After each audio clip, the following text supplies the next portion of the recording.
bienvenue au deuxième épisode de K-Broadcast, où j'ai l'énorme plaisir de vous présenter Nathalie Riezen. Bonjour Nathalie. Bonjour Kim. Alors nous, ça fait bien 8 ans que je t'ai découvert aux eaux vives, dans ton magasin Tout Feu Tout Flamme, où tu fabriquais et vendais des bougies. Oui, alors je faisais un petit peu des deux, quoi. C'est vrai. Un petit Effectivement, peu j'ai terminé ma carrière de commerçante au profit justement de ma carrière actuelle. de thérapeute. Donc c'était ma passerelle. La passerelle. Voilà, On a fait quelques ateliers ensemble, dont l'auto-hypnose, tout à fait. dans les anciens locaux, et ensuite je t'ai un petit peu suivi lors de tes déménagements avant d'atterrir dans ce magnifique lieu où tu m'accueilles aujourd'hui. Voilà, exactement. Donc j'ai cheminé depuis ces 8 ans, tout comme toi. Hein, et puis effectivement, je donnais ces ateliers d'auto-hypnose dans mon début de carrière, on va dire. Qui était un outil absolument extraordinaire que je continue d'utiliser. Et puis je l'ai complété avec la sophrologie, avec la PNL, avec aussi la psychologie d'urgence, l'intervention en soutien psychosocial, enfin voilà, plein de choses. Et puis aujourd'hui, je suis experte en relations d'aide aux victimes de relations toxiques, que cela soit dans le couple, la famille, l'entreprise ou l'éducation. C'est génial. Ah bah ouais, voilà. Donc effectivement, il y a eu un changement de cap il y a une dizaine d'années. Et puis, vu que j'avais des commerces avant, donc je suis restée 15 ans commerçante. D'ailleurs, je pense aux commerçants d'aujourd'hui, puisque tous traversent une période très complexe, et je pense souvent à eux.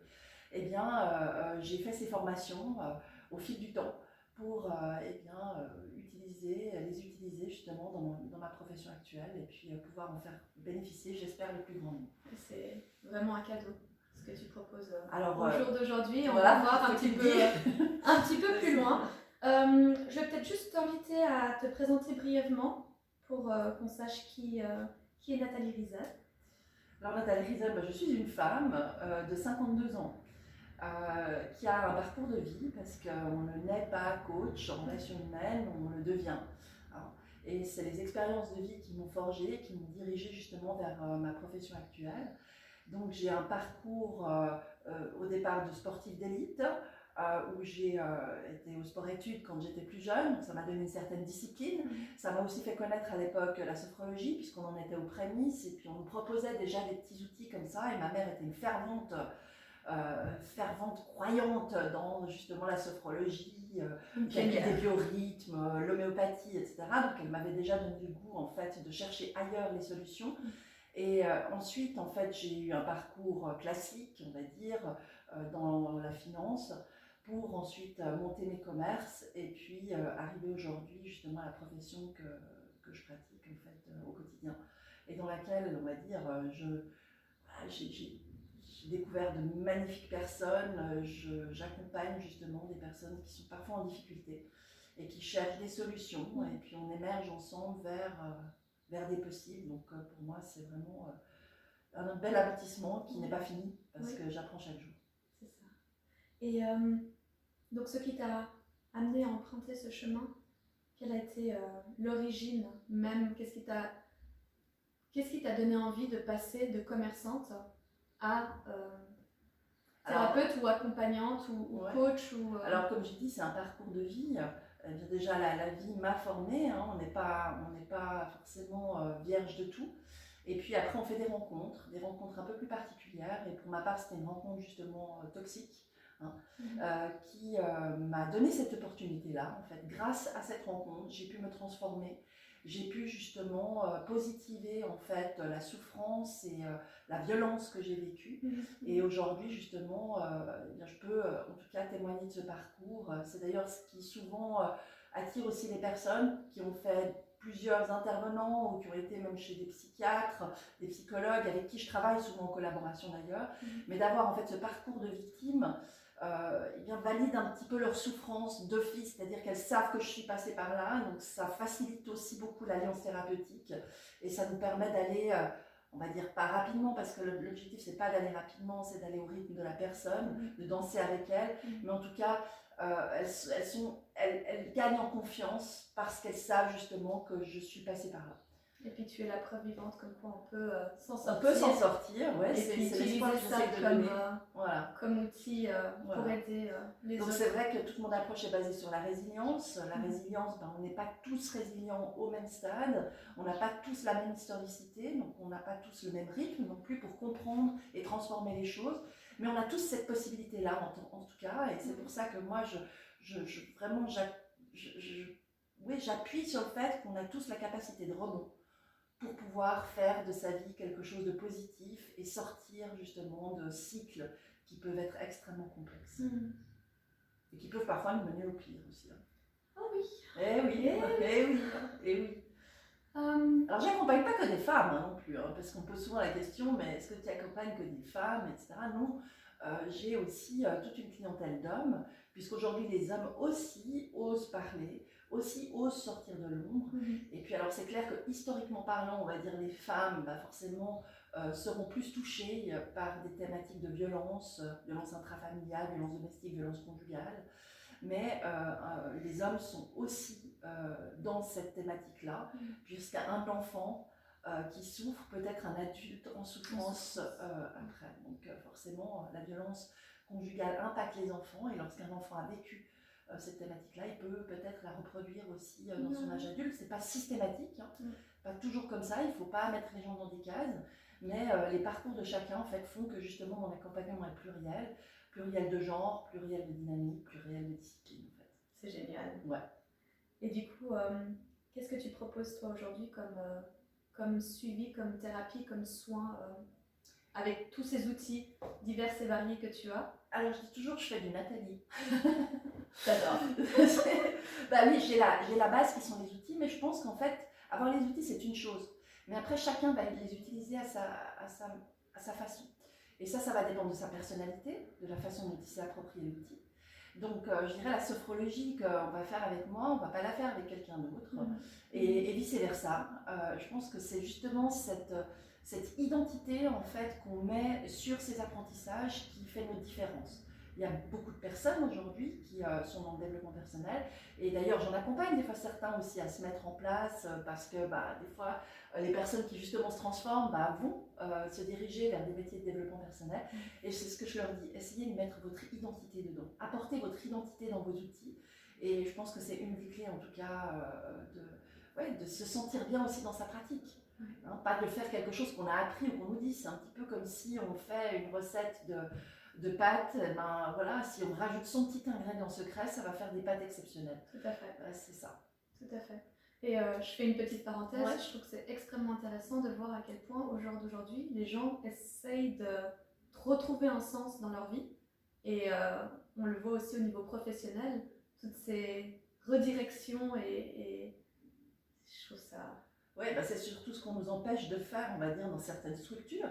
À savoir, on doit être comme tout le monde, on doit faire les mêmes choses que tout le monde, et on doit les faire comme on nous demande de les faire, et on ne doit surtout pas amener nos petits grains de sel, alors que c'est la richesse humaine. Notre identité va permettre justement parfois à des protocoles d'évoluer, que ce soit dans des métiers peut-être un peu plus manuels, ou des métiers administratifs, ou notre métier. Donc l'identité, je pense que c'est à la clé de tout, et l'identité, on l'aborde dans un des tout premiers volets de mon accompagnement, puisque souvent les personnes qui ont été victimes ou qui sont victimes de relations toxiques sont désidentifiées. Elles subissent une déshumanisation et une désidentification. Elles ne savent plus comment elles s'appellent, elles ne savent plus qui elles sont, et elles doivent apprendre à se reconnaître en fait dans leur reflet, se réapproprier en fait leur image et leur identité au plus profond d'elles. Et ça, c'est une reconstruction qui va se faire effectivement, on va dire de façon individuelle, en pas à pas. On ne va pas forcément parler tout de suite, parce que quand on lève le voile trop vite, la lumière peut éblouir. Donc il s'agit là aussi de comprendre où la personne se trouve, où elle se situe, pour tranquillement l'amener vers cette levée de voile, et faire en sorte qu'elle n'ait pas forcément besoin de lunettes pour ça, mais qu'elle puisse, que ce soit pas trop éblouissant, et qu'elle puisse adopter aussi ça comme une chance et une nouvelle existence. Voilà. Et si on regarde par rapport à l'enfant, qui lui, a priori, n'a pas encore conscience, en tout cas, des relations et des enjeux qui se jouent lors de ses échanges avec les autres enfants ou les adultes, comment est-ce qu'en tant que parent ou en tant qu'éducateur, on peut les accompagner à vivre leur propre identité en essayant de les respecter un maximum et en évitant de les mettre dans ces cases Alors c'est marrant parce que hier, enfin marrant, c'est amusant parce que hier j'ai eu un téléphone justement d'une personne de 18 ans qui me racontait justement son vécu de violence au sein de sa famille, de son beau-papa et de sa maman. Et elle me racontait qu'effectivement elle s'enfermait avec ses sœurs dans une chambre pour justement supporter en fait l'innommable. On voit effectivement que ça a un impact sur les personnes qui sont en évolution, en pleine, on va dire, oui, croissance. Hein. Donc les enfants sont les premiers impactés dans les situations de violence.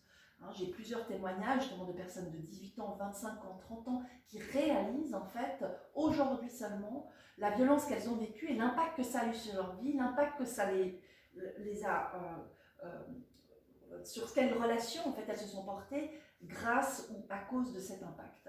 Donc elles lèvent le voile tardivement et c'est une énorme souffrance. Parce qu'en fait, la réalité est extrêmement violente et puissante, et ça leur montre en fait les défaillances justement des personnes qui étaient autour d'elles, qui normalement devaient leur apporter la sécurité, la protection et la reconnaissance pour justement leur permettre de bien grandir. Alors je dirais, on est tous un petit peu cabossés. On n'a pas d'enfance sans bobo, hein, sans avoir pris un petit peu les pieds dans le tapis de temps en temps. Mais tout dépendait en fait de l'intention de nos parents. Et on va dire, on est tous, enfin moi je suis parent aussi, et je sais que j'ai fait des erreurs et que j'en fais encore, mais le tout c'est de savoir les reconnaître et peut-être se prendre un temps d'arrêt pour se dire, ouais, peut-être qu'aujourd'hui je ferai différemment. Il faut peut-être que j'en parle aussi avec mon enfant pour lui dire qu'effectivement, ben là, j'étais peut-être pas tout à fait consciente de ce que j'étais en train de mettre en place, et puis qu'aujourd'hui je me rends compte que c'était pas normal. Et ça rassure beaucoup et ça fait de nous aussi un parent pilier, un parent vers lequel en fait l'enfant va pouvoir se tourner parce qu'il sait qu'il peut obtenir des réponses. Souvent avec un parent toxique, l'enfant ne peut pas obtenir de réponse parce que le parent va être dans l'autoritarisme, va très vite en fait mettre des limites parce qu'il n'arrive pas lui-même à expliquer ses actes, parce qu'il n'y a pas d'explication. Lui-même est dépassé en fait par sa violence. Hein, et surtout par le fait qu'il ne fait rien pour comprendre sa violence, surtout qu'il pense que sa violence est normale. Hein. Donc il banalise même le mal ou la souffrance de l'enfant et il dit mais enfin c'est rien, tu comprends, voilà, c'est pour ça que j'ai fait ça, et il ne faut pas non plus croire que... Hein, les excuses. Voilà, donc les excuses. Donc c'est pour ça qu'il faut faire comprendre à l'enfant que non, ça n'est pas normal ce qui est vécu, que effectivement c'est bien de le dire et de savoir le verbaliser, que c'est un début justement de convalescence, hein, de savoir verbaliser les mots, M-A-U-X, en mots, M-O-T-S, pour pouvoir s'en sortir. Donc convalescence, je parlais, mais ça passe aussi par une rééducation. Rééducation souvent complète en fait des comportements, des gestes. Hein. On parle beaucoup de gestes barrières. Et ben l'enfant justement quand il est dans une situation toxique, il va adopter des gestes barrières qui vont le mettre en protection. Il va surtout adopter un stress dépassé de façon presque constante et continue. Et il va devenir un fin détecteur, un fin limier en fait de toutes les expressions corporelles de ses parents. Et il va savoir déterminer quand ça risque d'être dangereux ou pas. Donc, ça veut dire qu'il va savoir la limite assez rapidement. Il va développer une surcapacité et une surefficience. Souvent, ce sont des enfants en fait qui sont en surefficience, hein, des enfants qui sont issus de relations toxiques. Est-ce que tu arrives à expliquer pour quelles raisons on a l'impression que cette nouvelle génération d'enfants est beaucoup plus hyperactive ou beaucoup plus hypersensible? Pourquoi il y a autant de 10? Est-ce que tu vois une transition justement entre notre génération de parents et les générations avant, les grands-parents, etc. Est-ce que tu vois au fil du temps? On le voit déjà dans l'actualité. Je dirais qu'avant, il y avait une certaine omerta, il y avait une chape de plomb dès qu'on fermait la porte de sa maison. En fait, il y avait le silence. Quoi. Il y avait les lois du silence, il y avait les conflits, les violences, mais tout ça était dans une boîte, avec des clés, je dis bien des clés, il y avait une clé, il y avait une autre clé, il y avait la clé du papa, il y avait la clé de la maman, il y avait la clé du petit frère, la petite soeur, il y avait la clé du grand-oncle, il y avait la clé du grand-parent, etc. Surtout, il ne faut pas dire ce qui se passe à la maison.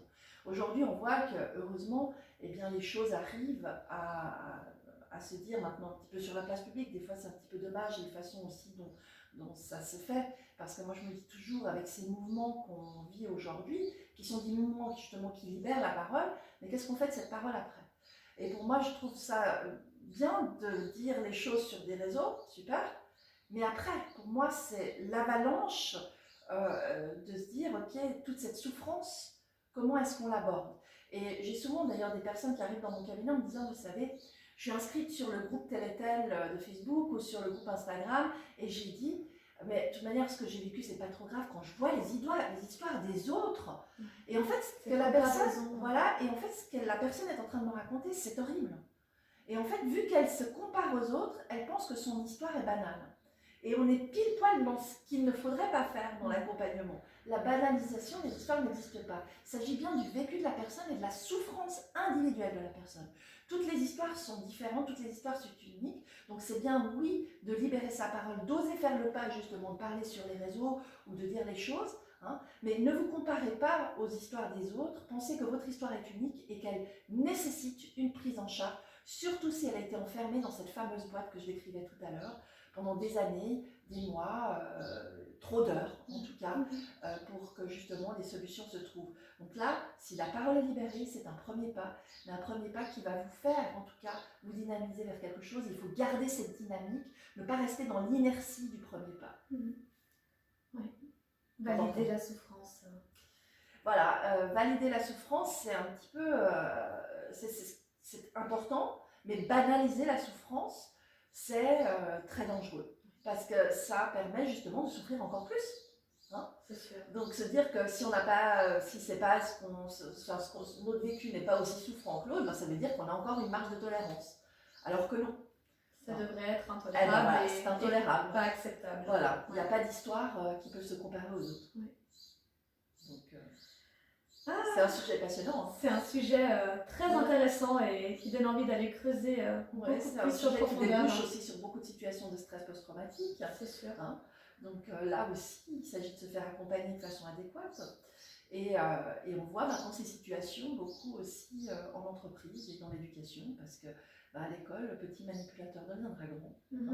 Donc il s'agit aussi d'intervenir avec les bons outils, de la bonne manière, que la victime ne parte pas immédiatement, on va dire, de l'établissement, mais qu'elle soit soutenue dans son parcours, qu'on mette en lumière justement les mécanismes qui ont fait que cette personne ou cet enfant devienne victime, pour pouvoir apprendre et éduquer justement nos enfants à quelque chose de mieux que ce qu'on a pu vivre. Est-ce que c'est un accompagnement par exemple que tu proposes? Oui, bien sûr. Aussi. Oui, bien sûr. Donc, moi j'interviens aussi dans des écoles. Voilà. Alors j'aime bien ne pas intervenir comme le pompier. C'est ce que je dis. Donc, quand il y a la situation, souvent on va chérir l'urgence et c'est un peu dommage. Donc moi ce que j'aime faire et ce que j'adore, c'est d'aller en prévention. Apprendre les mécanismes de manipulation, la triangulaire victime-bourreau-sauveur, le cycle de l'emprise, la triangulaire de la torture avec la solitude, l'isolement, la désolation. Enfin voilà, tout ça, c'est des schémas qu'on peut très facilement apprendre depuis le plus jeune âge. On peut mettre en place des outils ludiques. On ne va pas les expliquer comme à des adultes, mais souvent, ils sont très réceptifs, et puis ils vont s'amuser avec ça, ils vont dire « Ah, mais j'ai vécu ça, puis tu sais, alors ça, etc. » Ils vont décrire des situations en fait, qu'ils ont vécues. On est juste en train en fait, de mettre en mots les choses par les mécanismes expliqués, et ça les sécurise. Ils disent « En fait, je ne suis pas fou. » Et d'ailleurs, c'est la même situation que je retrouve souvent avec les personnes que j'accompagne, c'est ce mot « Est-ce que je suis folle? Est-ce que je suis fou ?» Nathalie, dites-moi, alors moi je ne suis pas médecin, je ne peux pas poser de diagnostic, mais en fait mon constat c'est si vous êtes en train d'entamer une démarche, c'est déjà une manière en tout cas de vous retirer de la situation. La personne qui est, on va dire, l'agresseur, eh bien souvent elle ne se retire pas de la situation, elle essaie de vous y faire rester.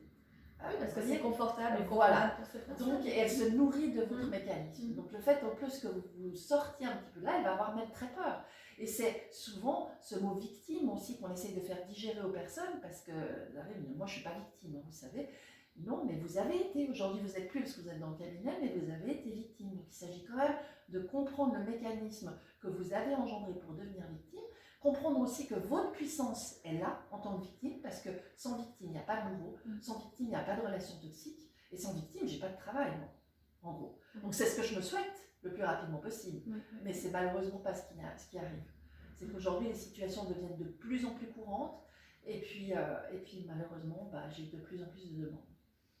Et avec cette actualité, est-ce que tu as une nouvelle clientèle qui Oui. vient vers toi, Oui, justement, alors, où bien il n'y a sûr. pas forcément une relation toxique avec une personne, mais avec un concept, avec une peur, avec Bien sûr. une idéologie. Bah oui, les relations toxiques, je dirais, bah, effectivement, elles naissent parfois dans l'enfance, hein, avec l'inceste, avec des comportements compliqués, de violence physique ou violence psychologique d'un parent. Et puis elles peuvent perdurer après à l'âge adolescent, où l'enfant n'a pas forcément envie d'aller dans l'âge adulte. Il va peut-être trouver des conduites addictives, des conduites dissociantes, qui vont lui permettre justement de supporter l'innommable, hein, et de se dire voilà, en fait, j'ai pas vraiment d'intérêt à grandir. Hein. Ça peut même être des tentatives de suicide parfois, donc des parents désemparés par rapport à ça. Et je dis souvent aussi que si on levait en fait le voile et qu'on allait un petit peu fouiller dans l'historicité des adolescents qui sont dans ces situations justement de perte d'envie de vivre, ou bien de personnes qui justement tentent d'atteindre à leur vie, eh bien on remarquerait souvent que malheureusement il y a des vécus toxiques derrière, que ce soit au travail, que ce soit à la maison, que ce soit en couple, que ce soit en amitié ou dans la famille parfois, où les situations peuvent être complexes aussi. Donc ça gangrène effectivement beaucoup de pans de la société. Mais il ne faut pas non plus perdre l'espoir en l'humain. Hein. Moi, je pense que c'est justement en parlant, en nous donnant les occasions comme toi, Kim, justement, d'interagir sur le sujet, de poser les choses, que les personnes peut-être peuvent se dire c'est pas normal ce que je vis en fait. J'ai le droit peut-être de penser que je peux vivre autre chose, que je peux me libérer de tout ça. Mais la liberté, c'est pas facile à apprivoiser non plus pour ces personnes-là. La liberté, c'est la première étape. La liberté, c'est reprendre le libre cours de sa vie, c'est son autonomie, sa responsabilité. C'est aussi sous nos latitudes, on n'est pas dans le monde unitaire, on a besoin d'une stabilité économique pour vivre. Donc souvent, parfois, ce sont des personnes qui sont dépendantes économiquement. Donc il va s'agir aussi de se réapproprier ce volet-là pour pouvoir redynamiser sa vie.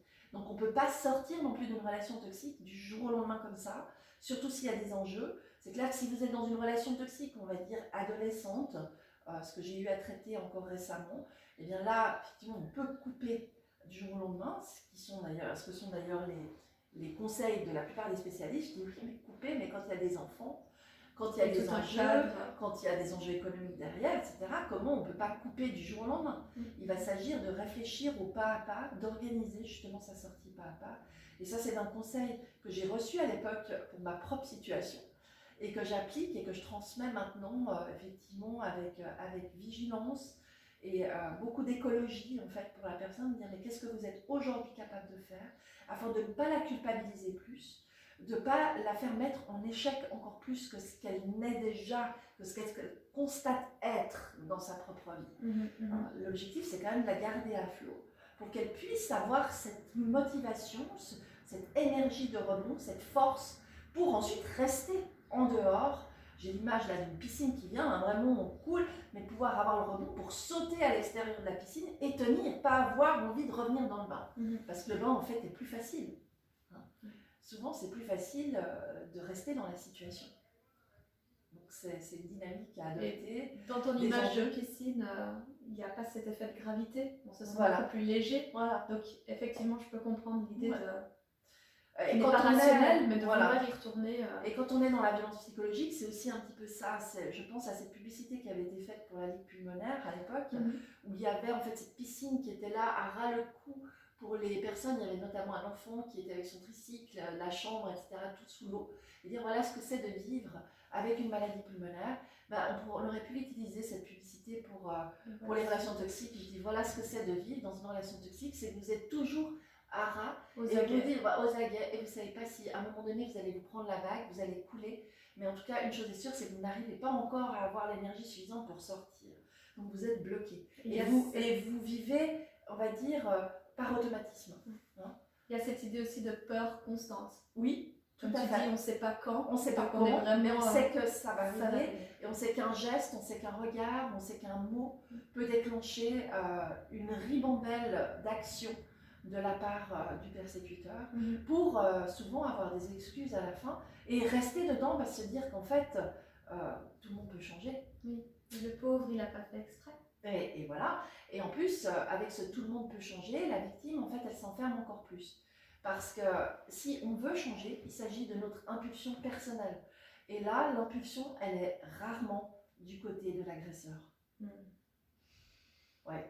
Je rebondis du coup sur ce sujet par rapport à la ligne Pélican, où tu participes activement à ce programme. Est-ce que tu peux nous en parler un petit peu plus? Alors oui, c'est même moi qui l'ai initié en fait lors de la première vague, justement face au flot en fait de téléphones que je recevais, des personnes que je suivais, où je me rendais compte qu'en fait la problématique là, elle devenait beaucoup plus large, que les personnes étaient désormais enfermées avec leur agresseur, souvent, et qu'elles avaient tout qui était en fait mélangé, leur travail, la peur peut-être aussi de perdre leur travail, la peur pour leur santé, hein, qu'est-ce qui se passe si je tombe malade, la peur pour leurs enfants, le besoin aussi de rester en lien avec leurs enfants, la charge mentale de donner tout le soin à leurs enfants, le regard pour leur scolarité et autres.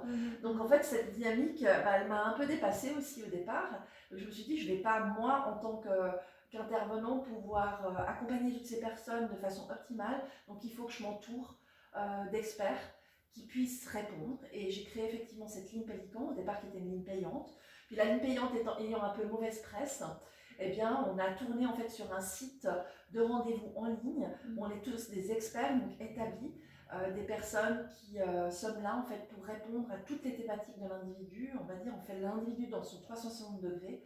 Ça va du deuil au stress, du stress à l'éducation, de l'éducation aux relations de couple, dans la famille, etc. Toxiques ou pas, des divorces, de conseils aussi administratifs. On a des avocats qui sont là pour justement répondre à ces personnes. Donc ce service est payant parce qu'on est tous experts, on consacre aussi du temps à cette démarche-là. Et puis c'est aussi en voyant en fait tout ce qui se faisait sur Internet. Et là, je rejoins un petit peu ta démarche que tu fais actuellement en me disant mais ça me fait peur, quoi. Qui sont ces gens? Certes, ils avaient envie de faire du bien, mais à force de faire du bien, des fois, on peut faire le contraire. Donc il s'agit de faire attention vers qui on se tourne quand on vit des situations complexes pour avoir les bons conseils, pour avoir, on va dire, oui, quelque chose qui puisse être aidant et accompagnant pour nous.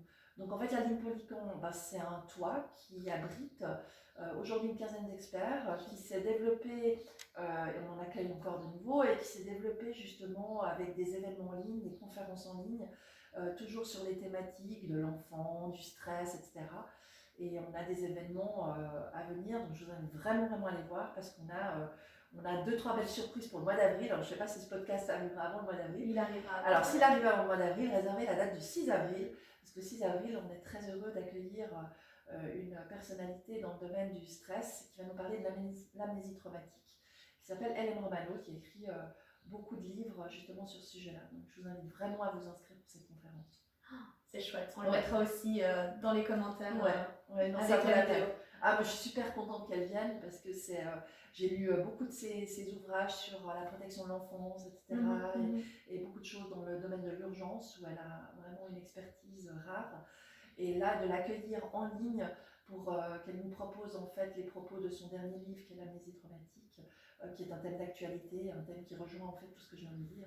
Et là, c'est juste géant. C'est cadeau. Ouais, c'est cadeau. Cadeau pour tous ceux qui sont intéressés, en tout cas. Je suis super contente. Chouette, c'est génial.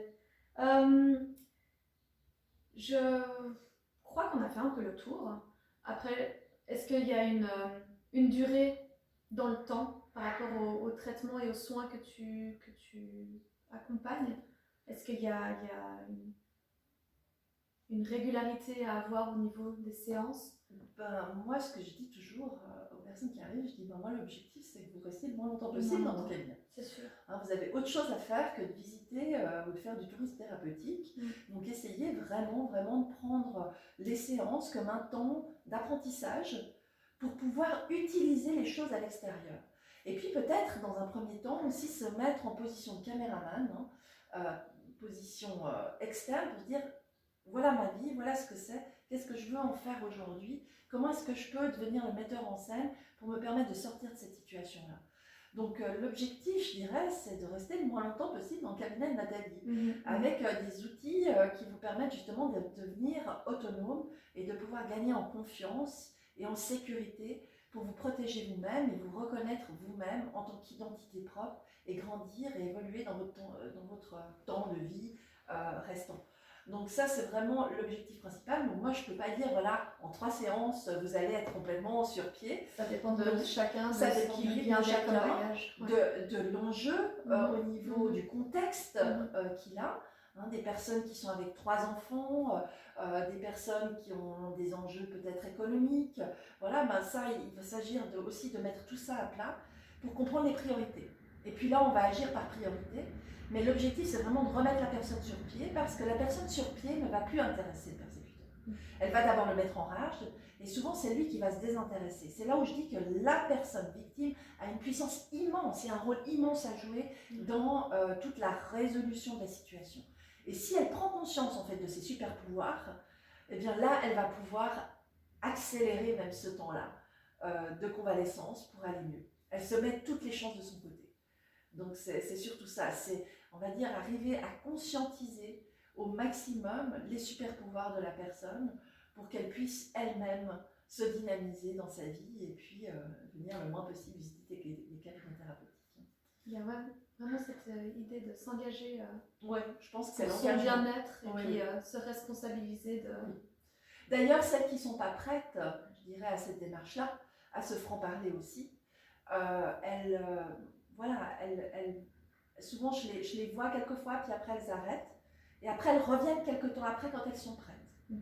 Parce qu'elles me disent, en fait, tu avais raison, mais j'avais besoin de digérer le truc, parce que c'était un petit peu trop frontal. Alors là aussi, j'ai adapté ma pratique, moi, au fil du temps. Et puis maintenant, je ressens beaucoup, en fait, la personne quand elle arrive. C'est pour ça que je dis, j'ai pas de méthode. Au début, quand on commence une pratique, on a envie de proposer plein de choses, puis de dire, voilà, ça, tu peux faire. Mais non, justement, c'est là où, en fait, on met son identité, et c'est là où on affine sa pratique, et c'est là aussi où on acquiert de l'expérience. C'est qu'en fait, on sait très bien que l'histoire qui nous attend dans la salle d'attente, en fait, on a beau avoir parlé 5-10 minutes au téléphone avant avec la personne, eh ben, elle n'est jamais ce qu'on imagine. Et c'est la personne qui va dynamiser la relation d'aide qu'on va lui proposer. Et c'est ça aussi, rester humble en tant que thérapeute, c'est se dire que chaque histoire sont différentes et elles sont faites de souffrance et qu'il ne s'agit pas de dire « Ah bah celui-ci il a plus souffert que l'autre ». Voilà, non. C'est qu'on l'accueille effectivement dans toute sa dimension et de se dire que voilà, on va aujourd'hui peut-être avec lui lever le voile pour qu'il devienne de plus en plus conscient de sa force et de l'énergie qu'il peut cette fois déployer pour lui et non pas pour l'autre. Parce que c'est aussi ça la relation toxique. La relation toxique, on vit l'autre, on vit au rythme de l'autre, on vit ce que nous dit l'autre, et puis là en fait, on redonne le regard à nous-mêmes et on va le vivre pour soi, on va se dynamiser soi en fait dans sa vie et rien d'autre. C'est un chouette accompagnement et c'est vrai que garder en tête que chacun a ses réponses et chacun va à son rythme et un cadeau qu'on offre dans un lieu sécurisant. C'est vrai, c'est vraiment ça en fait, c'est se dire que il n'y a pas de solution, il y a des solutions. Et je dirais, les meilleures solutions sont les solutions de la personne. Parce que moi, je suis là peut-être 1 heure de temps en temps, hein, et puis la personne, elle vit sa vie 365 jours sur 365, et heure par heure, minute par minute. Donc, comme l'acteur principal, on l'espère en tout cas. Exactement, donc c'est elle qui a ce pouvoir-là. C'est elle qui, à un moment donné, a ce déclic. C'est vraiment ça, on va passer du déni au déclic pour justement dire ok, cette fois ça j'ai plus envie. Je peux me donner la chance de vivre autre chose. La peur, elle est là, hein, parce qu'on a quand même dans des contextes de violence de réels enjeux de sécurité qui sont là. Donc là aussi, il va s'agir de discuter avec la personne des enjeux sécuritaires, hein, pour ses enfants, pour elle, pour sa sécurité émotionnelle, sa sécurité sociale, sa sécurité économique. Hein. Et ça, c'est effectivement des choses qu'on va mettre en place avec elle. Donc c'est pluridimensionnel et c'est pour ça que c'est génial en fait l'accompagnement. Parce qu'effectivement, souvent, une personne qui vient pour le couple, on va travailler à un moment donné sur sa profession. Parce que forcément, il faut qu'elle tienne aussi le cap au niveau de sa profession. qu'elle ne peut pas décrocher, elle ne peut pas dévisser si tout d'un coup elle prend des décisions au niveau de sa vie. Mmh. Et souvent, on voit que des personnes qui peuvent prendre des décisions pour leur vie personnelle vont décrocher au niveau de leur vie professionnelle. Et là, il s'agit justement de garder ce sain équilibre pour leur permettre justement de garder cette efficacité segmentée pour leur propre sécurité et leur permettre aussi d'accéder à leur liberté. Donc de ne pas être non plus trop dans le monde des bisounours, hein, parce que c'est qu'on a des réalités, garder cette réalité objective pour chacun, je pense que c'est juste essentiel. J'ai un mot vraiment qui me vient en tête depuis le début de cette conversation, c'est identité. J'ai l'impression que c'est vraiment le pilier fondamental. Ouais, mais on ne peut pas construire son identité quand le contexte et l'environnement ne sont pas favorables. Donc voilà, on ne peut pas construire son identité dans un environnement toxique. On ne peut pas faire valoir son identité. En fait, on va se heurter à beaucoup d'obstacles si justement on a un environnement qui n'est pas favorable. Donc c'est d'abord stabiliser son environnement et son contexte pour ensuite acquérir des valeurs qui vont nous construire dans notre identité. C'est-à-dire sécuriser nos besoins. Hein. Je parlais de sécurité, de protection, de reconnaissance. Hein. Dans la reconnaissance, il y a aussi qui je suis moi en tant qu'émotion, hein, qui je suis moi en tant que personne sociale, personne économique, etc. Et là, donner du sens à ma vie. Donc c'est vraiment, c'est pour ça que je dis ça, c'est une déconstruction au départ, puisqu'en fait la personne elle est complètement déconstruite quand elle arrive. Hein. Elle n'a pas forcément conscience de ça, parce qu'elle arrive là, parce qu'on lui a peut-être conseillé, et puis que voilà, elle veut savoir. C'est pour ça que je dis qu'il faut quand même qu'elle soit volontaire. Hein. C'est comme une personne quand elle arrête de fumer, à un moment donné, si on prend rendez-vous pour elle, bah oui, elle va faire la démarche, mais ça ne va pas forcément réussir à 100%. Mais il faut à un moment donné qu'elle se responsabilise et qu'elle aille, elle, chercher ses solutions. Et peut-être que Nathalie peut être la solution, peut-être pas, mais en tout cas qu'elle teste, qu'elle arrive à trouver chaussure à son pied. Et c'est là en fait où la démarche va réussir et va être bénéfique pour elle, parce qu'elle va lui permettre justement de mettre des choses en lumière qu'elle peut justement après utiliser dans sa propre vie. Donc c'est ce contexte, cet environnement, prendre conscience aussi que ce contexte et cet environnement sont violents. Parce que comme je le disais dans une partie de notre entretien, beaucoup de personnes banalisent en fait ce qu'elles vivent. Oui. Bah ouais, non, c'est pas trop grave, hein, comparé à ce que m'a raconté tel et tel, ou ce que j'ai pu lire sur, pas trop grave. Non, est-ce que vous vous rendez compte que ce que vous me racontez est terrible, vous met en danger? Ah bon? Et aujourd'hui, il y a beaucoup de portables qui peuvent filmer, ou donc certaines personnes arrivent même avec le film de ce qu'elles ont vécu, elles me disent, regardez, je dis, mais vous étiez derrière la caméra, non? Hein? Et qu'est-ce qui s'est passé dans votre tête pour qu'à un moment donné, vous ne fassiez pas le pas de vous mettre en sécurité, plus que la caméra? Et c'est ça qu'il va s'agir de détricoter. Parce que la caméra n'est pas une sécurité. C'est un petit peu comme les personnes qui, quand elles ont été victimes du tsunami à l'époque, elles filmaient la vague leur arriver sur la figure. On a vu ces films arriver les uns après les autres. Ah, mais il y a une vague qui arrive. Oh, tiens, elle m'arrive dessus. Ah, boulou, je suis dessous. C'est trop tard. Et bien, c'est trop tard, non? À un moment donné, il faut être justement acteur de sa vie et poser sa caméra et se dire qu'est-ce qui se passe là? Faire un temps d'arrêt pour donner une réponse. Est-ce que c'est aussi peut-être pour vraiment conscientiser ce qu'on est en train de vivre? Justement, tu t'en parlais avant, des personnes qui viennent en disant « Ah, mais est-ce que je suis folle? Est-ce que c'est bien vrai ce que je suis en train de vivre ?»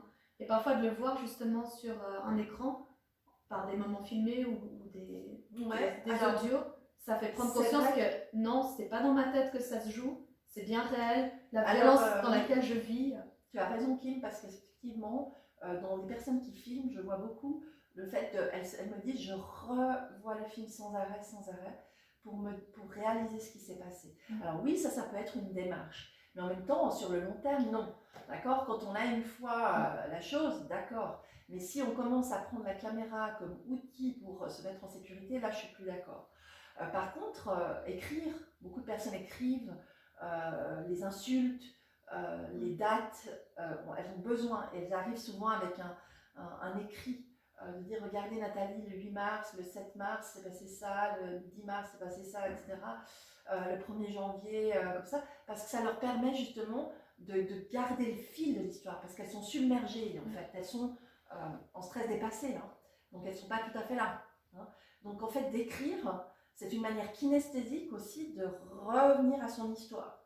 Donc l'écriture peut aussi être quelque chose d'extrêmement important pour ces personnes-là. De révéler justement le problème. Oui. Et puis après, effectivement, il y a ce bénéfice que j'ai de comprendre extrêmement bien les mécanismes, de savoir ce qui peut se passer après ou avant.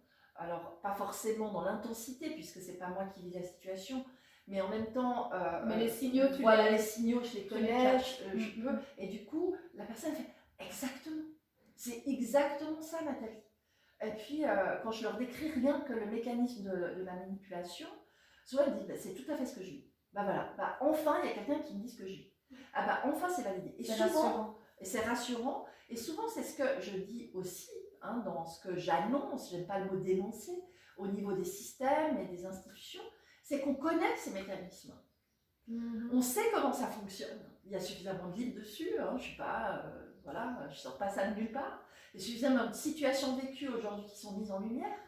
Il y a suffisamment d'ouvrages, il y a suffisamment de spécialistes aussi, des psys qui mettent aussi les choses en lumière. Et puis, en fait, on tombe quand même dans le panneau et les personnes, souvent, si elles ont des enfants, si elles ont des historiques lourds, elles vont tomber dans une emprise institutionnelle. Parce que les mécanismes ne sont pas connus justement de ces institutions. Et là, on tombe dans une dimension encore plus dramatique, parce que la violence se poursuit au travers d'un outil institutionnel. Et là, c'est extrêmement dur. Alors, quand les personnes arrivent, on va dire à ce stade-là, parce que ça arrive aussi, elles ont fait tout le parcours de la séparation, elles ont fait tout bien, comme elles me disent, j'ai fait tout ce qu'on m'a dit.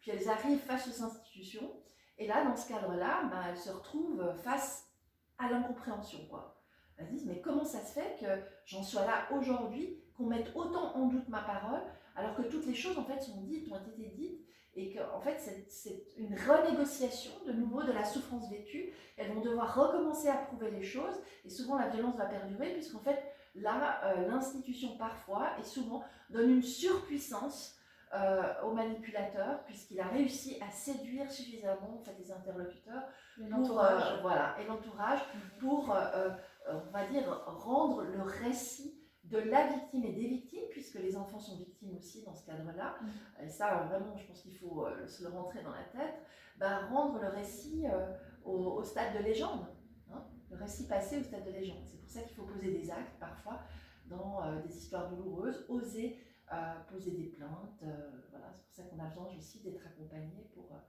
pour annoncer ces cas-là. À nouveau, j'aime le mot annoncer, parce que le mot dénoncer culpabilise. Les personnes disent, mais je vais quand même pas dénoncer mon père, je vais quand même pas dénoncer mon mari. Non, mais annoncer juste les faits. Et là, ça passe tout de suite mieux. Donc les personnes se disent, ah ouais, d'accord, vous allez simplement dire factuellement ce qui s'est passé. C'est ça.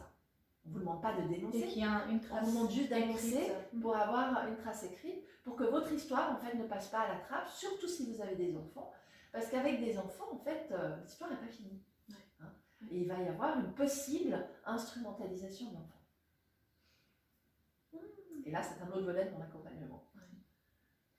Je me rappelle, lors de nos premières rencontres, il y avait la phrase, attends que je m'en souvienne, parce qu'on n'apprend pas la vie à l'école. Oui, tout à fait. Et que je trouvais extrêmement pertinente et extrêmement puissante, cette phrase.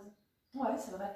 C'est vrai que j'ai commencé ma pratique avec cette phrase, parce qu'on n'apprend pas la vie à l'école. C'est vrai qu'elle me parlait beaucoup. Parce qu'effectivement, elle me reflétait aussi, parce que la vie, je ne l'ai pas apprise à l'école.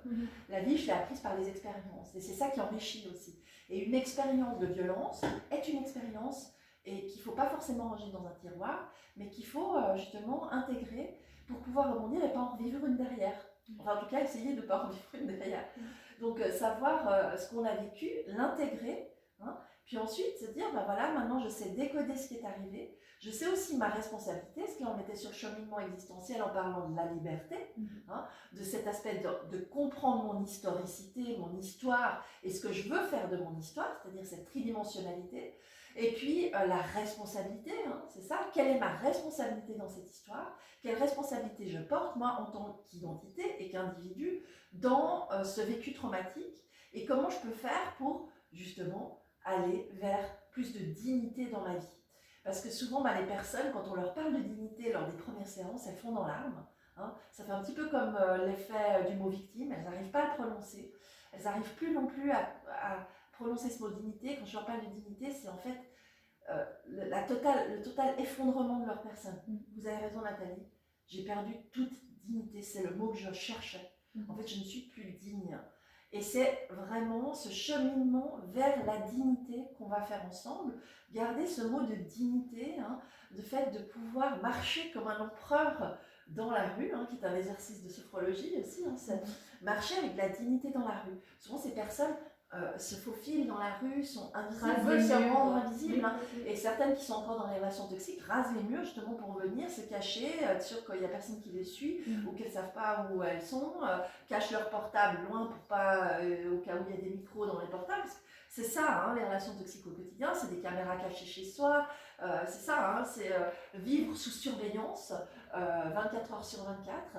Donc là, en fait, ces personnes-là, quand on leur parle de dignité, eh bien, ça sonne, c'est des fois un peu trop submergent aussi, hein, parce qu'elles se rendent compte que le chemin va être peut-être plus long que ce qu'elles imaginaient, mais en même temps, ça leur donne un objectif. Alors qu'elles pouvaient plus se projeter, ce mot dignité devient un objectif en soi, et par des exercices simples, parfois, comme je disais, la marche de l'empereur, hein, essayez de marcher digne dans la rue. Essaye, Kim, quand tu sors de ce cabinet, de marcher digne dans la rue, tête haute. Épaules en arrière. Voilà, exactement, droite. Et ça, c'est par cette corporalité aussi que la personne va se réapproprier son identité. Parce que vu qu'elle est invisible, qu'elle n'est plus personne, qu'elle rase les murs, qu'elle n'ose plus rien dire, parce que tout peut être une étincelle et générer des jours et des jours de sermonnage ou de violence physique, eh bien, forcément, elle va se mettre en berne.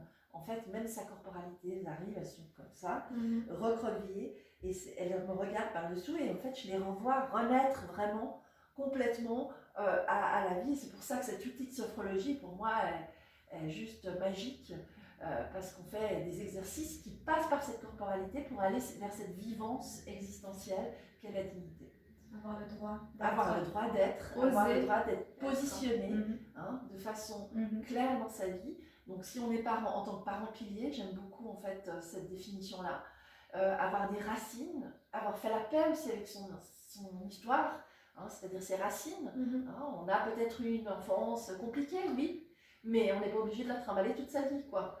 Hein, et de la passer aux générations suivantes. Exactement, donc on peut avoir fait la paix avec la question, comprendre que peut-être l'intention de nos parents était aussi de nous protéger, qu'ils ont mal fait, hein, peut-être aller en reparler d'une certaine manière avec eux, puis s'ils ne sont pas réceptifs, se dire qu'effectivement c'est quelque chose qu'on doit régler avec soi pour pouvoir continuer d'avancer, continuer aussi de fréquenter nos parents, c'est important. Hein.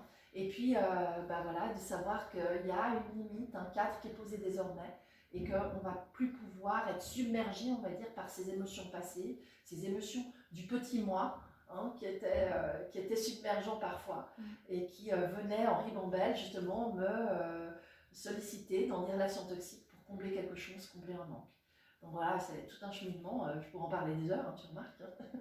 Je trouve que c'est extrêmement passionnant cette conversation. Il y aura peut-être une suite lors d'un prochain épisode. La suite elle est peut-être dans le livre que j'écris. Hein, c'est ça. Ça aussi, je veux pas que ça devienne les gens. J'allais en venir. Exactement. Où est-ce qu'on peut te trouver? Comment est-ce qu'on peut alors, te trouver? Ouais, c'est gentil. Effectivement, le livre, je l'ai commencé il y a quelques mois déjà, et maintenant il est terminé. On a fait du coup 2 ouvrages, et il y a ces 2 ouvrages qui sont en édition, donc vous pouvez déjà sur mon site personnel nathalierizon.com réserver vos exemplaires. Et puis voilà, j'espère tout bientôt. Normalement c'est dans les semaines à venir, mais avec ce qui se passe aujourd'hui, les choses sont un peu plus complexes. Donc non, je me réjouis parce que là aussi c'est une gestation de plusieurs mois, de plusieurs vécus, expériences, etc., rencontres aussi, qui ont fait que j'arrive à avoir maintenant terminé ces ouvrages, pour les faire connaître aux personnes qui me suivent, quoi. C'est génial. Je me réjouis de les découvrir. Moi aussi. Donc www.nathalierizon.com et Ligne Pélican le 6 avril aussi, c'est noté. Voilà, exactement. C'est lalignepélican.com. Là, il y a les événements, il y a les experts. Et puis, vraiment, quoi, faites, fouillez un petit peu, amusez-vous. Et puis n'hésitez pas à communiquer avec nous aussi pour nous faire progresser. Génial. Je pense que ça c'est important. Super. Merci beaucoup Nathalie. pour Merci ce à moment. toi, Kim. Et puis au plaisir de découvrir tes ouvrages. Bah oui, moi, je me réjouis aussi de vous les faire connaître. Donc voilà. Merci Super. pour ce moment. Merci à Merci toi. à toi.